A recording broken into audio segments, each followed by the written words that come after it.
The following was recorded in front of a live studio audience at the Studio 21 Podcast Café. This is the United Podcast Network. Welcome to the Pit Life BBQ podcast.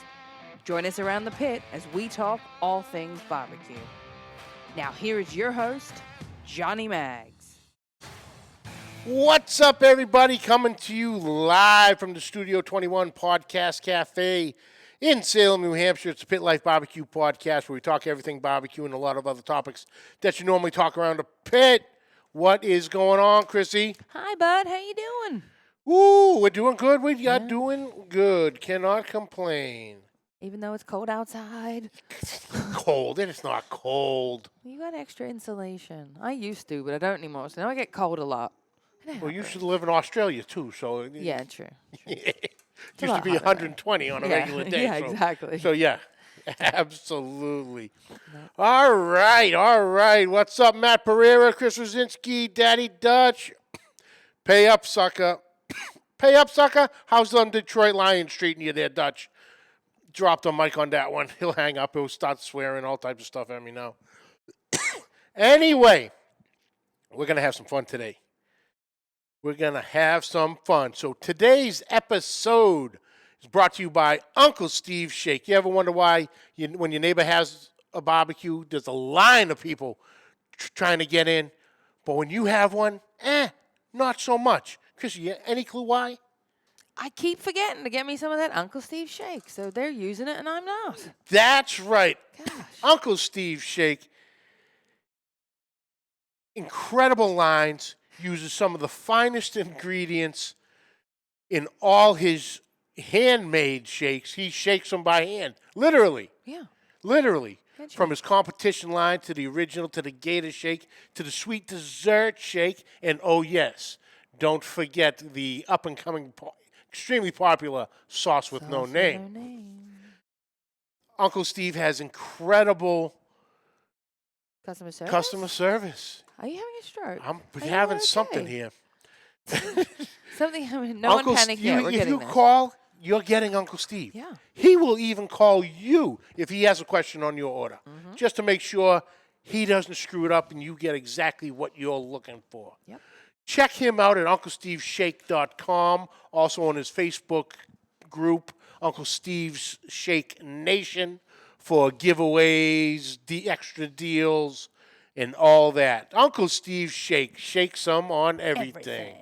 Also brought to you by Two Guys Smoke Shop and TwoGuysCigars.com. Whether I'm barbecuing or not, I always keep the smoke rolling thanks to my friends at TwoGuysCigars.com. Today I am smoking the United Cigars, I believe, are Toro size.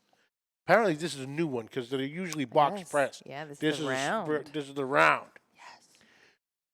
Thanks to my friends at TwoGuysCigars.com. I get to smoke some of the best cigars in the world, and so can you. Just visit TwoGuysCigars.com for your perfect barbecue companion. That's the number 2, GuyCigars.com. What do you say?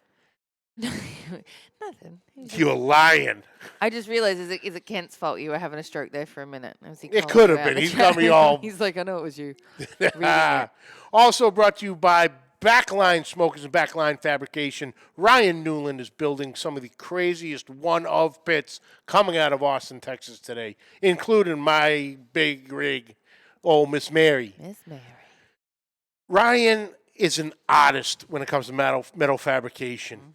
If you can think it, he can build it. From just a regular backyard grill all the way up to a 1,000-gallon trailer smoker, including his Frankenstein multi-tool, kettle grill, Santa Maria, Argentine, plancha, all in one beautiful vessel.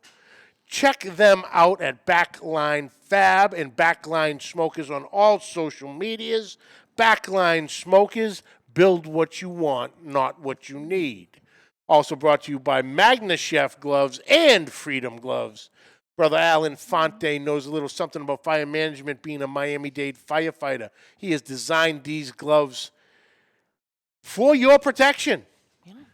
The Magna Chef's 100% food-grade silicone patented magnetic clips for an easy on and off, heat rated up to 500 degrees, web fit for firm grip, one size fits all, dishwasher safe. But if the web fit isn't quite your style, he's got you covered with his Freedom Glove line, which is your standard 5-finger neoprene glove, extra long gauntlet to protect the forearms. These Freedom gloves are heat rated 932 degrees. I can literally hold my charcoal basket with the wood in it on fire and nothing. Wow. Hands get a little warm. That's it. Move it to wherever I want, in, out, move stuff. Even lit logs. Reach in, grab it, hold it, move it around, put it back in. No burns. And that's on video. Check them out at magnachef.com. That's MAGNECHEF.com. And at checkout, use the code FREEDOMLIVES. That's Freedom Lives for 10% off your order. MagnaChef gloves, master the fire. Freedom gloves, take a stand, free your hands. Also brought to you by CustomCuttingBoardsRUs.com. Ian Hemming is producing what I can call the Yeti of cutting boards. Mm-hmm. These boards take an absolute beating. From the dishwasher board, which is your standard countertop board, to the massive brisket board, 18 by 36 inch board. It makes a 24-pound turkey look like a chicken. It does. The board is that big. Yep. Also, his new pizza board for the perfect slice every time. And the board's deep lip reservoir to catch all that juicy goodness so you don't miss any au jus coming out. The rubber grips on the bottom, so even on a wet surface, these boards will not slide on you. They are not going anywhere. Check them out at CustomCuttingBoardsRUs.com. That is the letter R, us.com. There it is. Big Kano, what's up? Junior, what's happening? Chapin, what's up, brother? Ken Smith, what's happening? How's everything in Tennessee? So, we're going to have some fun today. Yeah. I have known this gentleman since pretty much since the show started. Wow. And I started getting into a lot of groups. And one of the groups I joined was the Weber Kettleheads. And just a cool guy. Loves out there hitting the Weber Performer. Got old Blue going. Got the blue kettle. Oh. The blue kettle. I am still in search of a blue one. Oh. I got the copper. I got the traditional black. But the blue, the elusive blue. Oh. He sits there doing his thing. Got the music going. Got the dogs. Beautiful husky. Great. So he reached out to me on New Year's Eve and said, yo, can we do something? I go, Chris, absolutely. Let's get the date set. And we did. So without any further ado, let's go. Ladies and gentlemen, from the Weber Kettleheads, please welcome Chris Sandor. What's up, brother? Not a whole lot. Just calming my nerves. Like I said, brother, it's just me and you talking some grilling. Easy. I've been on other panels and stuff like that and before, but just not your level. I mean, like I was looking at some of your. I had to go through and watch some, watch some old videos to make sure I wasn't getting like put on a Howard Stern show. I'm gonna get. No, hell no, brother. Just joking. Mad Max, what's up, brother? Calling you out. So, Chris, tell me and tell everybody a little bit about yourself. What do you do for a living? Family, dogs, all that good stuff. Who is Chris Sandor? I'm a pretty simple guy. I have a fiance. I was previously married, divorced. I'm engaged to my fiance Lydia, which you'll see in like some of our videos and stuff like that. She's into grilling just as much as I am. I like to bike ride. I don't get to as much as I used to. Work's super busy. Um, I like to just sit outside, chill, listen to music, drink some beers, fire up a grill, and sit back and have a good time. For my profession, I'm a baker. I've been a baker for 35 years. Oh, okay. And Lydia gets mad at me because I don't bring the baking home with me. The only thing I'll make here is pretty much our pizza crust, and that's it. You come home smelling like a bakery, but nothing to show for it. We had 2 dogs for a little while. We just had to put one down a few months Oh, ago. sorry to hear that. Yeah, she was a good dog. And people see them in some of our videos and our pictures if they follow us and are on a Kettlehead. But I come home, and if I forget to clean my shoes off while I'm at work, because sometimes I just want to get out, I'll come home and one dog would have one shoe licking the flour and the sugar and all that. I had to take it from him. But yeah, it's pretty much simple thing. I mean, that's my husky. She's gonna bark at. She don't like when we're sitting around relaxing. You got to be doing something. Got to be doing something, or she's got to have attention. Nice, nice. So you said you're a baker, so you've always had that food bug in you, I'd say? Well, I always tell because I'm really close. Like my bakery's been around for 90 years that I work for, and I've worked for these guys for 35 years, the same company. It's the only job I ever had. Okay. I started when I was 17, and I learned from a guy who was actually didn't know it, was one of my dad's friends that he was in Vietnam with and went to high school with. Oh, no kidding. Yeah, they were, they graduated together and whatnot. And he just one day asked me, "Is your dad's name Jeff?" And I said, "Yeah." He's like, "I went to school with him. We were drafted together." I mean, they were there at the same time. They weren't there together. Yeah. But I was taught by him. Like you walk in the door and they tell you, you're gonna learn how to fry donuts. Okay. Don't wear anything good because you're gonna get greasy. And we have a pretty big donut production. We don't just bake for our bakery. We bake for like 4 or 5 other bakeries too. Oh, okay. So it's not just us. So we like if we were just us, we would just my job would be a lot easier. But everything I make, I got to make in quadruples. For each store. So it's a job, man. It's a lot of work. But yeah, I leave it at home, and Lydia wants to bake at home, and she's a great cook. She's into grilling as much as I am. Yeah. So you're saying the last thing you want to do when you get home is bake something? Yeah, unless we're having a pizza. That's like me being a mailman by trade. The last thing I want to do when I get home is go for a walk. You know what I mean? Go for a walk or check the mailbox. Yeah, exactly. Exactly. So yeah, I hear that. when did the love for grilling start with you? When I was like 14 or 15, I would grill with my dad, and he passed away a few years ago. But I had his.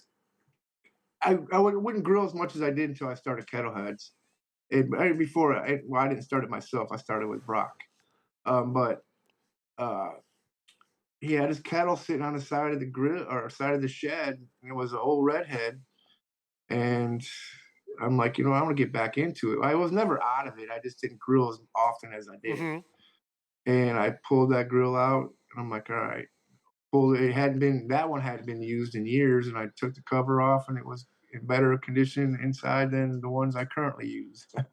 But then I restored it, just put some wood handles and stuff on it and that kind of stuff, and then put some new sweeps in, and that was about it. And she was ready to go. And I would grill with him, and then I would sit on the deck of their house, and my dad. I know all of our parents let us have a beer here or there or whatever. He would let me sit down and have a beer with him, and he would just talk to me about life and stuff like that. And I got really into, like, when I was little, about Vietnam. Mm-hmm. I know a lot about Vietnam that a lot of people don't know because I got to talk to somebody who actually experienced it. Yeah. And it became like something I was into. I would do that was our thing. We would sit down to you, talk to me about not just about that, but that was one of the big things because it got my interest. Yeah. Just everything about about war and all that kind of stuff. So that got me into it. And then when Kettleheads became a thing, prior to that, I joined a couple I was nervous. I didn't want to post my food up and stuff like that because I was new to social media at that time. And, no one likes criticism. But I can remember the first thing I ever posted in one of the groups, and the guy who commented on it was being sarcastic. He's one of my moderators. His name's Martin. We call him the Tin Man. And his comment, pardon my French, he's like, he meant to put dickhead, but it came up duckhead in the comment because they would get mad at me because I was at 4:00 in the morning. Who's up grilling food and drinking beer and listening to music? Yeah. Everybody thought I was retired. And I'm like, no, I just got off I work. just I'm got feeding off work. family. Yeah. They'll eat when they wake up. I'm gonna eat and I'm going to bed. And then me and him became really good friends, and that's why, like, if you ever see on one of my videos, I have a sticker on it that says the original Duckhead. Yeah. It was a typing error, and then I was like, how do I respond to that? And then I responded back at him, just joking around, and we started messaging, and we became friends. And then in that same exact group, I met Brock, I met Nathan, I met all my mods and other people that are in Kettleheads, but we all became friends, and they were moderators in this group, and they were able to, like, hey, are you going to grill in the morning? Because not many people are up at 4:00 in the morning to approve a post, Yeah. and they would just get a hold of me the night before and say, are you grilling? Yeah. I'll be looking for your posts, put it up. And then Brock actually lives like 2 hours from me, so I've been able to hang out with him and grill out of his house, and he's come over here and just to shoot the shit and whatnot. Oh, that's cool. So, That's cool. Yeah, it's so funny where, social media has gone and gotten to, as far as, what we do, in particular, the food groups, being it grilling or smoking or, the competition type stuff or, but there's just so much. I've learned so much from it. And, excuse me. When I started, it was always grilling stuff on, the family gasser, whatever we had, and, grilling steaks and steak tips, burgers, dogs, things like that. Then I got into everything with BBQ Pit Masters, and it had, sitting around watching that on the couch, having a couple beers, and then the old famous, hey, I can do that. And, got started with it. So next thing you know, it was, I got myself a smoker, went out, got myself a Weber kettle, and that led to 2 Weber kettles, and that led to 3. And, the addiction was going from there. But, that first time is like, okay, I've only used the gasser.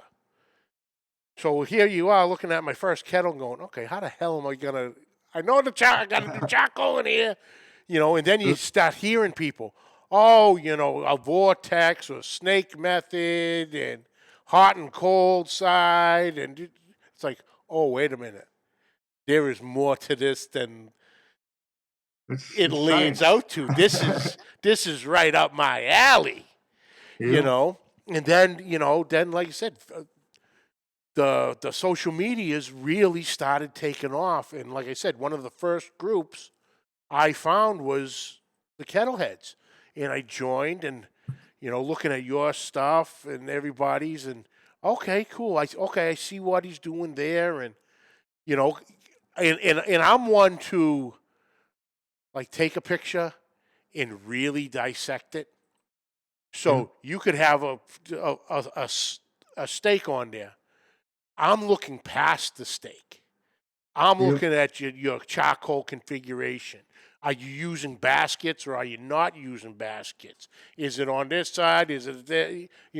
Just all that little details of just that, of constantly wanting to learn.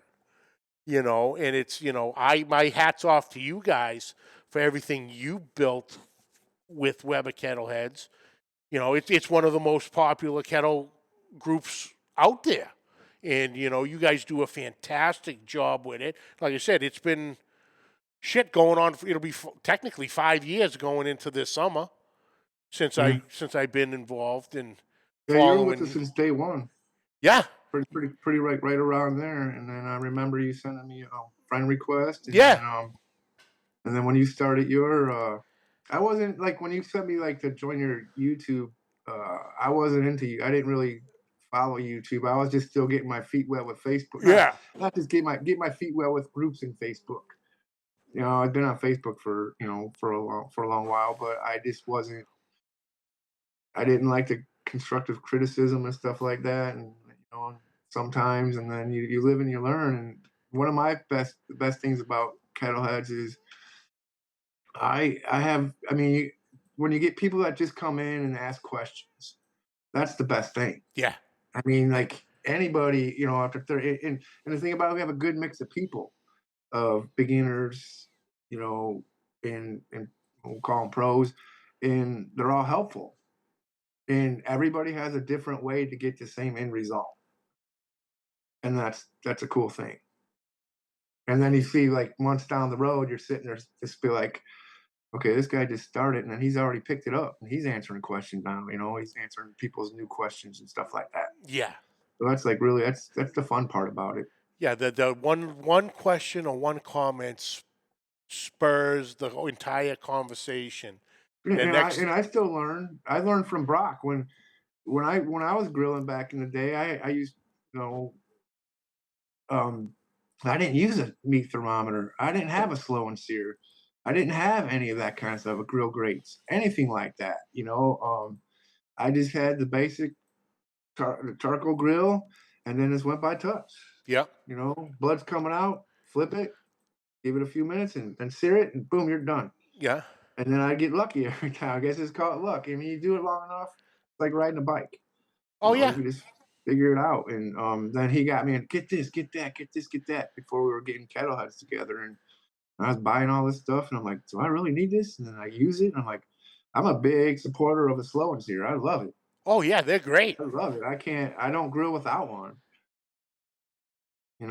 I mean, we've got like 4 or 5 of them. And Lydia has hers in her grill. I have mine in my grill. I got one in the 26. I got one in the Jumbo Joe.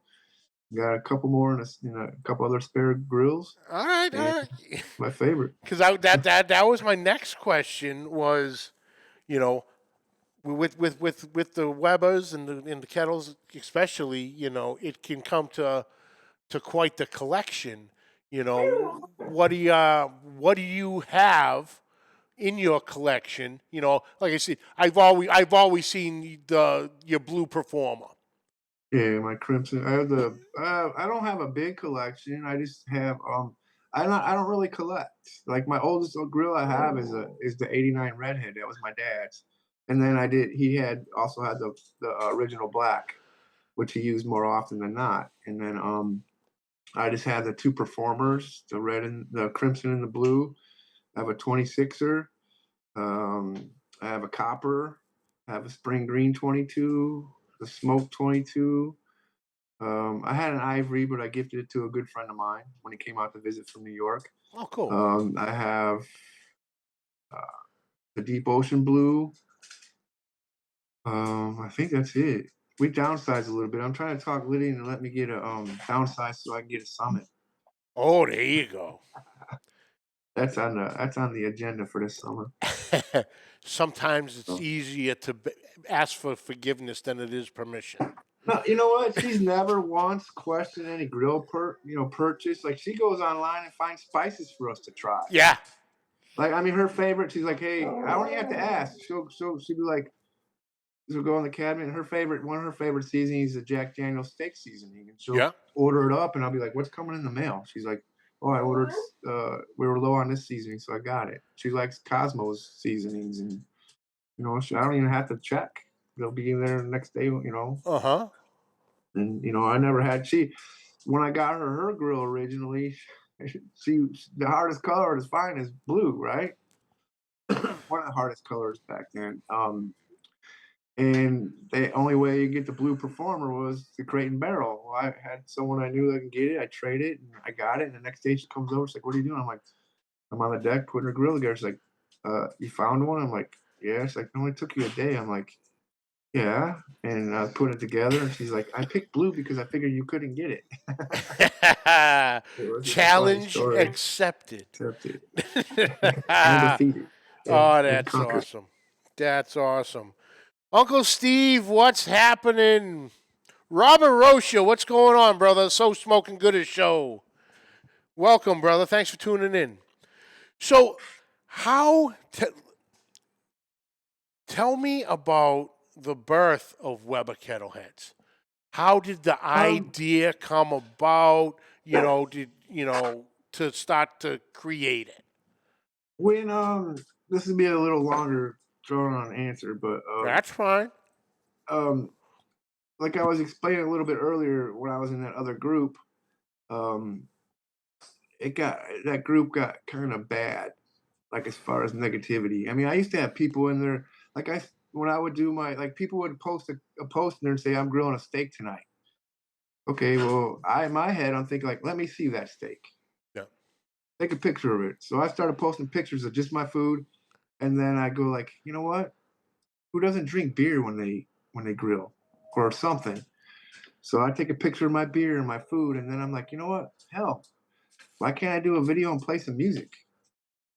And I was doing that, and then it got to be like people were starting to get negative. I mean, I was getting a lot of I get people that would message me asking me, "Did you grill this morning? I didn't see your posts." And I'd get more people that would be like, "Hey, how's that beer?" You know, just tons of different questions.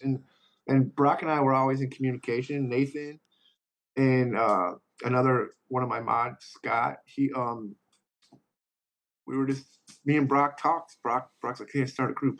Okay. And I just wasn't, I didn't know. And then one day, the week before, 2 days before Christmas, 5 years ago, he's like, I'm starting a group. Get ready. I'm like, oh, okay. And he started the page, and we just went from there. And then we got like I said, I could take my hat off. My mods make the group. The members make the group what it is. My mods keep it the way it is. Yeah. Our mods, and they do a great job. You know, for a little while there, we wouldn't kick people out, but then, what's the way to get someone's attention? If you're negative and you're cussing at somebody, just pull the plug on them. That's it. That's just how it is. Zero tolerance. But we started it, and it just grew. And we're not about wanting to have to get 100,000 people, 50,000 people. To me, the smaller the better. You have a tighter knit group, you can pay more attention. And one of the keys to it also is just making sure that you're active in it. If people see someone who's a moderator, very active in it, they, like, hey, okay, cool. This group's not going to be neglected. It's not going to come, hopefully not a bad group and whatnot. Yeah. But it was me and Brock talked about it on the phone one day, and this finally came to fruition. He had the logo and everything already ready to go prior to that. So he's like, I got a logo. Let's go. Yeah. He hit send, and boom, it was off and running. And a lot of people followed me, him, my mods from other groups, and it grew real fast. It started growing real fast, and it slowed down, which I'm okay with. I mean, I can see our numbers, and we're up there right around with people that have 40, 50,000 members, Oh, yeah. So but it's a fun.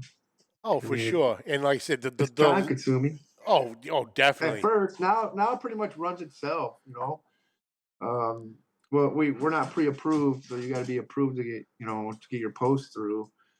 And but other than that, it pretty much runs itself. Yeah, and you said the logo is it's awesome. Who doesn't like the stars and stripes? The stars and stripes as the top of the kettle, as the kettle lid. It's just a great one, and I am proud to say that in my setup in my garage, I got my side-by-side toolboxes with all my tools and stuff in one, then rubs in the other. Then I got the hanging cabinets, and I got the stickers all over them.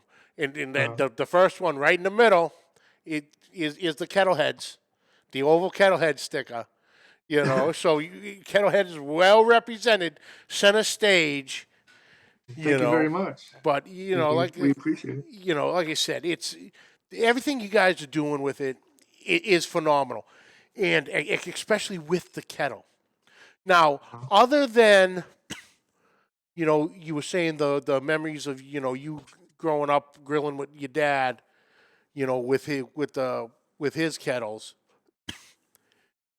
Is that the reason you stayed with kettles instead of going somewhere else? Um, yeah, yes and no. I mean, other than just the flavor and Yeah. the food taste when it comes up, but um, I really wasn't into smoking meats and stuff until like I started talking to Brock and stuff, and then he's like, "God, get a Weber Smoky Mountain." Like, all right. Well, in my yard, I had covered up a Brinkman for it was my dad's. It was covered up, but it was still good. But I didn't go that route. I did the Weber Smoky Mountain, and we're not like here. I'm not like into the big smoke flavor. Uh-huh. If I'm smoking some, it's gonna be a mild, flavor. But it just other than like the flavor for the food coming off the kettle, and then I just like the setups and like that. It's pretty simple. Yeah. Once you get it down, you can't. It's basically like working. Using your oven without knobs. You know what I mean? Turn it up. You can't. You gotta find that heat, that temperature you want. And it's kind of like 100%. more of a. And we don't like, for example. I mean, we don't. Only things we really smoke around here are pork butts because Lydia and her family make tamales, homemade tamales. So I'll smoke a Oh, pork butt, or they'll do them in the house. Whichever. We'll do both. yeah. And they make homemade tamales, and that's their thing. Um, I turn that light on a little brighter. There you go. But yeah, just and ribs. That's pretty much chuck roast. That's about it. But I can do that on my 26er. Yeah.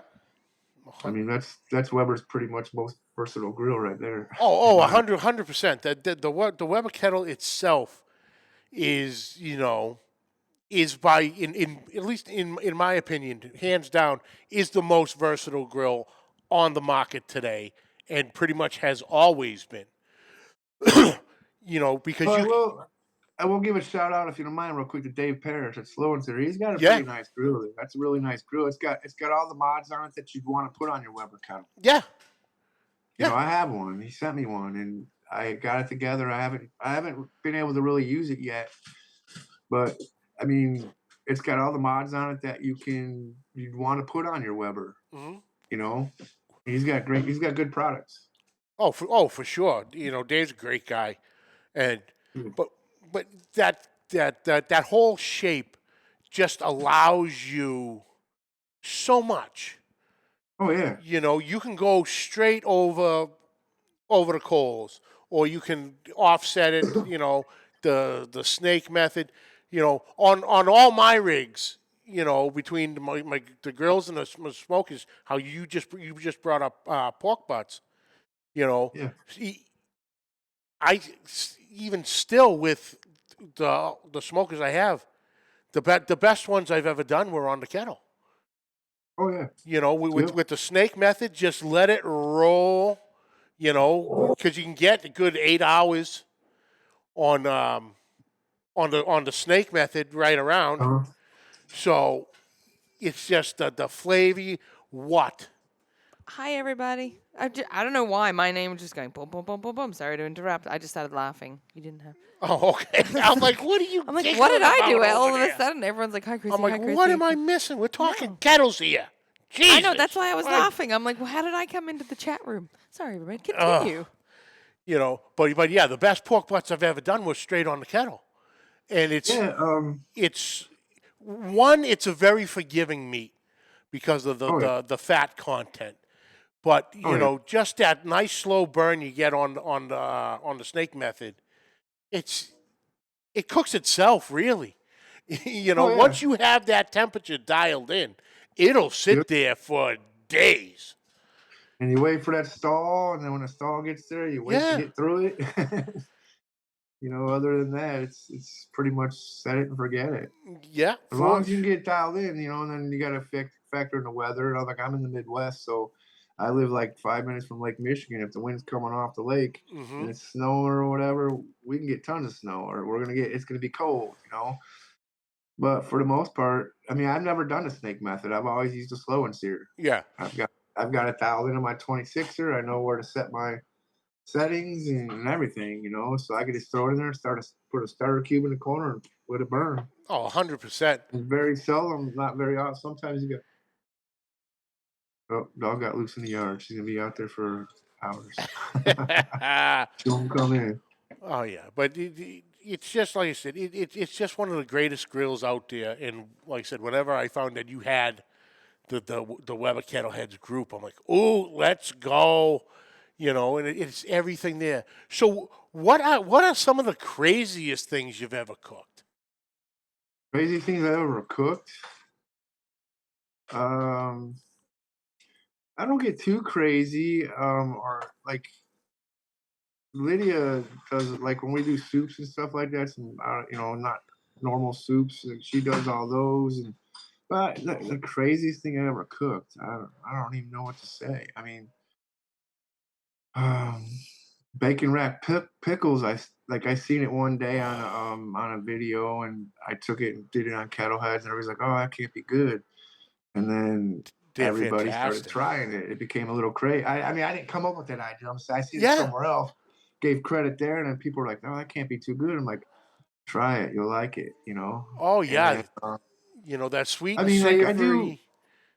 we cook everything. Like we cook 5 days a week on a kettle. There'll be like Sundays, you know, because I do it early because I work. Yeah. So I don't, you know, I'm not, except for on Saturdays, you know, that's normal dinner time, you know. But not really anything crazy. But like the most like not normal thing would just be bacon wrapped pickles Yeah. and like stuffing some like poblano peppers and stuff like that. Stuff that you don't see all the time. Yeah. But nothing really major like that. All right. So we've all been grilling for years on end.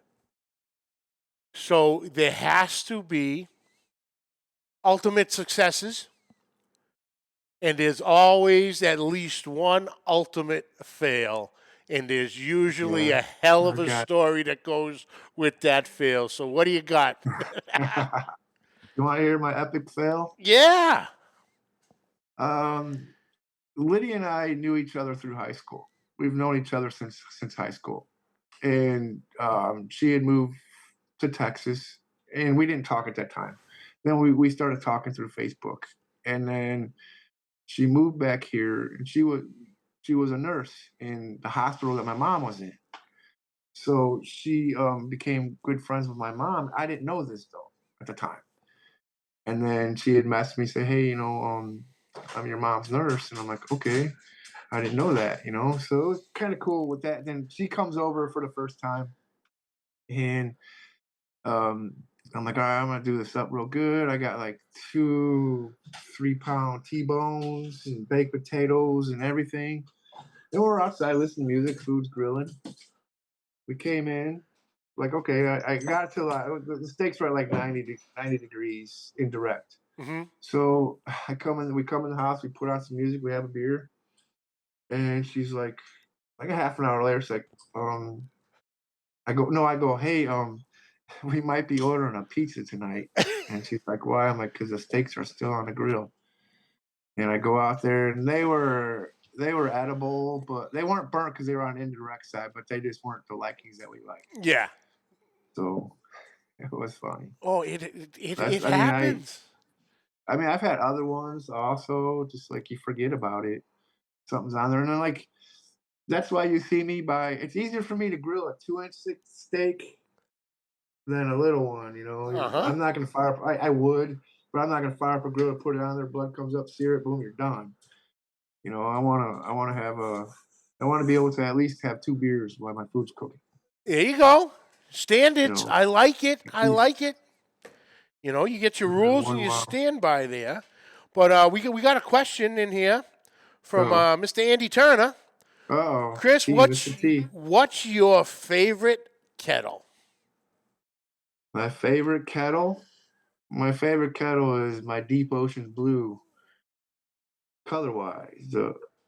Our Deep Ocean Blue, and there's a story behind that also. And, Liddy and I are getting married, and one day we're sitting in the house and knock on the door. The FedEx guy comes and knocks on the, I answer it. There's a grill sitting on the front porch. It was, and Andy Turner's I met him. He's one of our mods, and I became really good friends with him. Like we talk on a regular basis, and he sent us a grill for our wedding anniversary, our wedding, Oh, or a wedding present. That's awesome. Yeah, it was, and we like we'll just randomly send stuff to each other here or there or whatever it may be, and that's we don't use it as often as we should. We kind of keep it. We're getting some custom handles made and stuff for it. That's all we're gonna upgrade it. But it's one of my favorites. Oh, that's awesome. That is awesome. I mean, like the ultimate, like my dad's grill, but I keep that. That's totally separate from everything else. Oh yeah. As far that nothing could put a candle to that. But yeah, that's my favorite grill. Oh yeah, and that's one of the other things that we all have it. All have that favorite one. With me, it's I don't even know what it is. We call it we call it a Cheba, a cheap Weber. Uh-huh. It was the little Smokey Joe style Cuisinart. Cuisinart. My wife had found it at like Home Goods or something. Turquoise color. But that's the grill I taught my son wanted to learn on.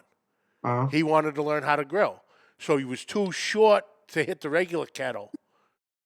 So we went there. So, that's was one of my favorites just because that was the first one he ever got to cook on.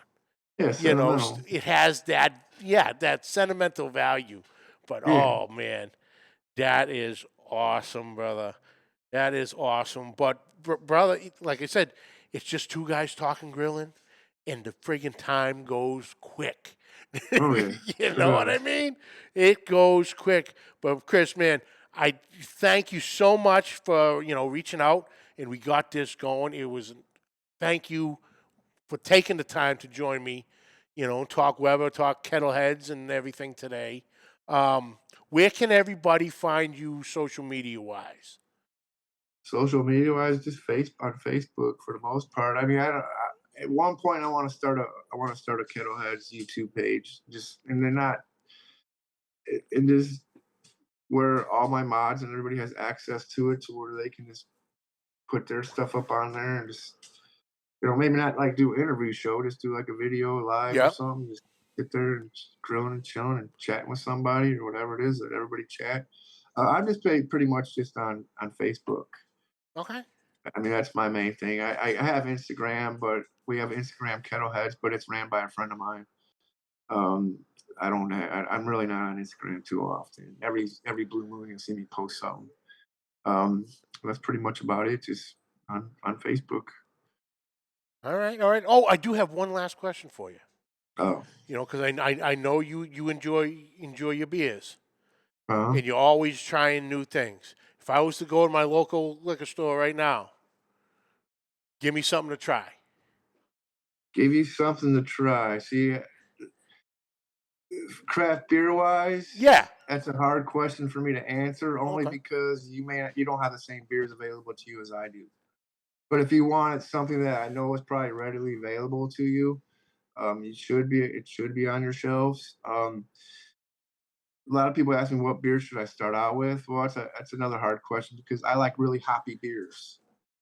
I like beers that make just are so hot. I'm like, I would drink a beer that's 100% hot, IBUs, and that just like instant like cotton mouth and everything. And but those are my favorite beers. But if you wanted to grab something off the shelf, I would say a Bell's Two Hearted Ale.